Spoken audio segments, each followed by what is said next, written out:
जय बद्री केदारनाथ दोस्तों, बहुत बहुत स्वागत है आप लोगों का मेरे एक और यूट्यूब वीडियो पे। तो दोस्तों, पिछले कई दिनों से मेरे लाइव स्ट्रीम्स पे और मेरे कमेंट्स पे काफ़ी कमेंट्स आ रहे थे मेरे सब्सक्राइबर्स के, भैया टाटा स्मॉल कैप फंड का एक वीडियो बनाओ। तो चलिए आज शुरू करते हैं। तो दोस्तों, टाटा स्मॉल कैप ने काफ़ी लोगों को बर्बाद किया, जिन्होंने सिर्फ एक ही फंड लिया या फिर उनके पोर्टफोलियो में एक डेंट लगाया। ये बात सच है। और पिछले एक साल में कई इन्वेस्टर ने देखा है कि उनके Tata small cap fund negative return में चला गया है। मेरा भी ऐसा ही है।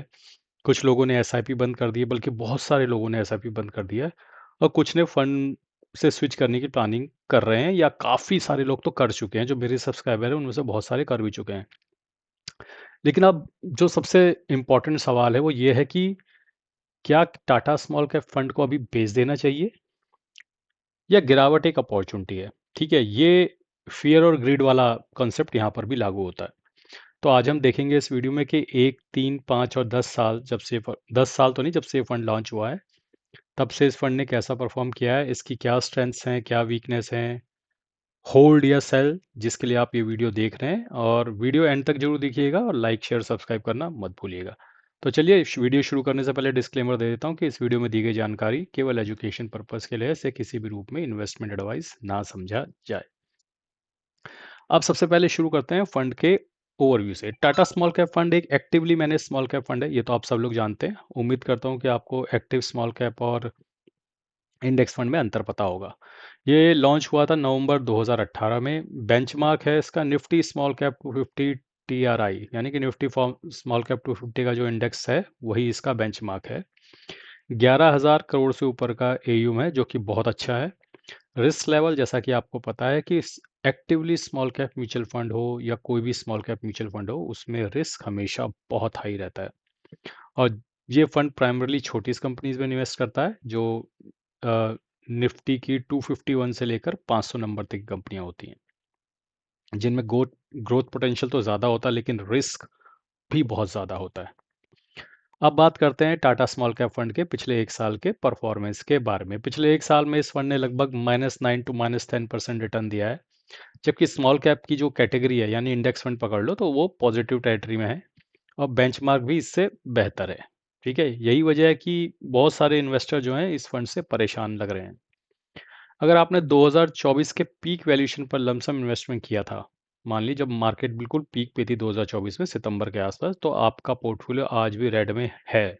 इसमें कोई गारंटी नहीं है, अनटिल एंड अनलेस आपने बॉटम पे बहुत ज़बरदस्त लमसम मारा हो।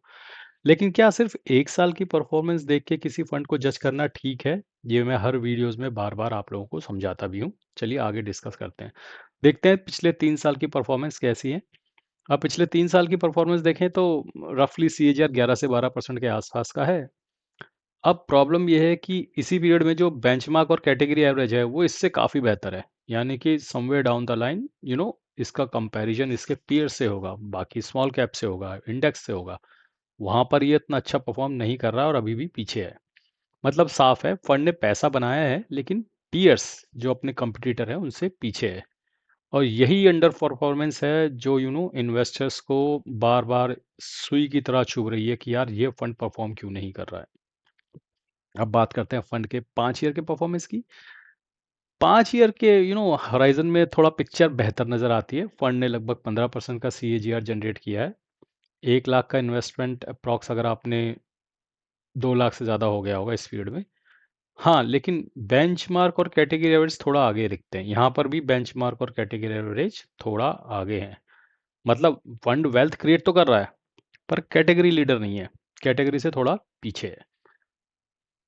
10 ईयर परफॉर्मेंस, हालांकि मैंने 10 ईयर लिखा हुआ है, लेकिन 10 साल पहले ये फंड था ही नहीं, क्योंकि ये फंड 2018 में ही लॉन्च हुआ है। इसलिए अभी इसका 10 ईयर ट्रैक रिकॉर्ड अवेलेबल नहीं है। अब आते हैं सबसे इंपॉर्टेंट सवाल कि आखिर फंड अंडर परफॉर्म कर क्यों रहा है यार, क्योंकि सबके मन में यही सवाल है कि भैया Tata small cap under perform कर क्यों रहा है। कुछ कुछ वजह होगी, कुछ रिसर्च करो, कुछ बताओ थोड़ा बहुत हमें। तो चलिए, जो थोड़ी बहुत मेरी समझ में आया है वो चीज़ें मैं आपके साथ शेयर करता हूँ। मैंने थोड़ा बहुत स्लाइड्स में भी डाल रखा है। मेरे को सबसे पहला रीज़न लगता है स्टॉक सिलेक्शन। अब स्मॉल कैप कैटेगरी में स्टॉक सिलेक्शन बहुत मैटर करता है, क्योंकि आपको एक बात पता होनी चाहिए, या तो यहाँ कंपनियाँ, कुछ कंपनियाँ तो स्मॉल कैप से मिड कैप और लार्ज कैप के सफ़र पे आगे निकल जाती हैं, लेकिन अधिकतर कंपनियां खत्म हो जाती हैं। तो ऐसे में अगर फंड और स्टॉक सिलेक्शन ठीक नहीं होता है तो चीज़ें गड़बड़ जा सकती हैं, और ये किसी भी फंड के साथ हो सकता है।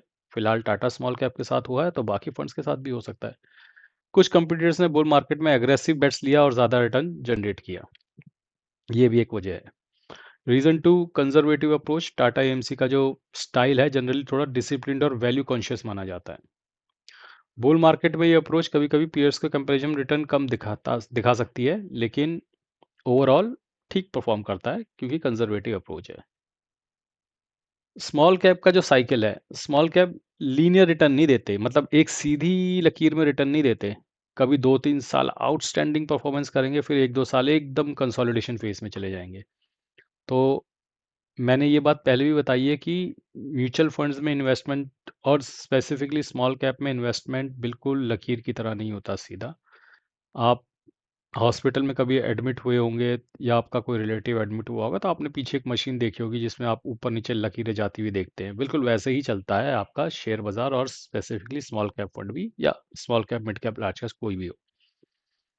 अब सबसे इम्पोर्टेंट सवाल आता है कि भैया सारे ज्ञान तो हो गया, लेकिन होल्ड करें या सेल करें। देखो, अगर आपका होराइजन 7 से 10 साल का है तो मेरे हिसाब से आपको इसमें एसआईपी कंटिन्यू करनी चाहिए और होल्ड करना चाहिए। ठीक है। देखो, एक तो स्मॉल कैप कैटेगरी अपने आप में ही वैसे ही बहुत वॉलेटाइल होती है, और हाल फिलहाल के जो करेक्शन हुए हैं, वैल्यूएशन में ये तो नहीं कहूँगा कि सस्ती होगी, बट रीजनेबल है स्मॉल कैप की। ठीक है। और एक पुरानी कहावत है कि लॉस में पैनिक सेलिंग वेल्थ डिस्ट्रॉय कर सकता है। देखिए, वेल्थ डिस्ट्रॉक्शन तभी होगा जब आप बेचकर पैसा बैंक अकाउंट में रख लेंगे। अगर आप बेच के किसी और स्मॉल कैप में स्विच करते हैं तो दैट इज स्टिल ओके, क्योंकि अल्टीमेटली कंपाउंडिंग तो आपकी चलती ही रहेगी।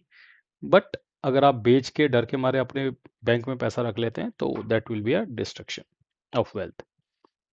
दूसरा केस ये हो सकता है कि सिर्फ आप 2-3 सालों का ही नजरिया है आपका। 2-3 साल में तो मेरा पैसा वैसे ही मानना है कि स्मॉल कैप फंड जो होते हैं सुटेबल होते भी नहीं, आपको उनमें पैसा नहीं रखना चाहिए। आपको ग्रेजुअली लार्ज कैप या फ्लेक्सी कैप में शिफ्ट कर जाना चाहिए, वो थोड़ा सेफर होता है कंपैरिजन टू स्मॉल कैप। तो 2-3 साल ठीक है, किसी फ्लेक्सी कैप में आपने 3 साल का रख दिया, तो लार्ज कैप पर रख दिया, तो आप ठीक ठाक पैसा बना लेंगे। आप नई इन्वेस्टमेंट करना चाहते हैं, फ्रेश लमसम के बजाय एसआईपी रूट बेहतर लगता है। स्मॉल कैप में टाइमिंग करना बहुत डिफिकल्ट होता है, ये बात मैंने आपको कई बार बताई है। तो कोशिश भी मत कीजिएगा, एसआईपी ही एकमात्र जरिया है।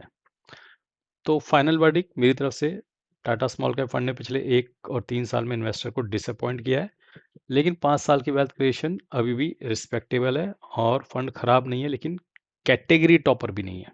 ठीक है। तो अगर आपको बीच का एक फंड चाहिए जो पिछले काफ़ी समय से एवरेज परफॉर्म कर रहा है, लेकिन कोई गारंटी नहीं होती कि हमेशा एवरेज ही रहेगा, हो सकता है आने वाले समय में ये ऊपर निकल जाए। तो शॉर्ट टर्म में मुझे नहीं लगता आपको इसे होल्ड करना चाहिए, आपको किसी और स्मॉल कैप या किसी और फंड में निकल जाना चाहिए, इसी लार्ज कैप, मिड कैप या फिर फ्लेक्सी कैप में। लेकिन अगर आपका नज़रिया 7 से 10 साल का है तो मेरे हिसाब से आप अपनी एसआईपी कंटिन्यू कर सकते हैं। आपका टाटा स्मॉल कैप फंड में निवेश है, तो आप क्या कर रहे हैं कमेंट सेक्शन में बताइएगा ज़रूर। और गुरु मंत्र याद रखिएगा, म्यूचुअल फंड सही है, बस टाइम होराइजन भी सही होना चाहिए। तो दोस्तों, आज के लिए बस इतना ही। लेकिन जाने से पहले आपकी जानकारी के लिए बता दूं कि मैं AMFI registered mutual fund distributor हूं with era number 357890। Mutual fund advisory और मेरे साथ जुड़ने के लिए मुझे व्हाट्सएप और ईमेल कर सकते हैं। मेरा व्हाट्सएप और ईमेल आईडी कमेंट और डिस्क्रिप्शन में दिया हुआ है। आज के लिए बस इतना ही। धन्यवाद। Good bye. जय बद्री केदार।